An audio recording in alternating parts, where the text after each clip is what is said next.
নমস্কার, সবাইকে স্বাগতম। আজকে আমি রান্না করেছিলাম লইট্টে শুটকি দিয়ে সিম আলু দিয়ে চচ্চড়ি। এইটা আমাদের শ্বশুরবাড়ির এলাকায় খুবই পছন্দের আরেকটি খাবার।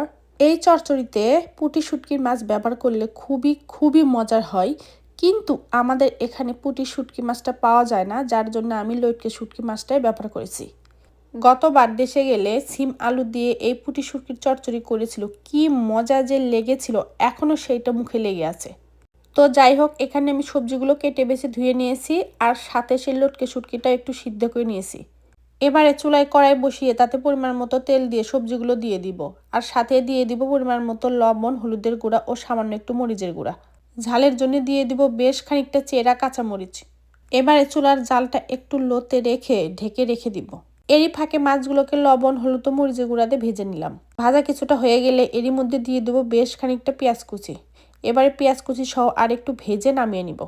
এরই মধ্যে সবজিটা প্রায় সিদ্ধ হয়ে যাবে। এই রান্নাটা চুলার জাল একটু লোতে রেখে করলে ভালো হয়। এই পর্যায়ে দিয়ে দিব সেই ভাজা শুটকি মাছগুলো দিয়ে মিশিয়ে নিব। দিয়ে দিব বেশ খানিকটা থেতো করা রসুন।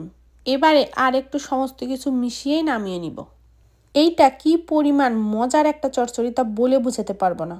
আমাদের খাবারের তালিকায় প্রতিদিন কোনো না কোনো একটা চচ্চড়ি পদ থাকতেই হবে, তাই তো বানিয়ে ফেলাম আর একটা চচ্চড়ি।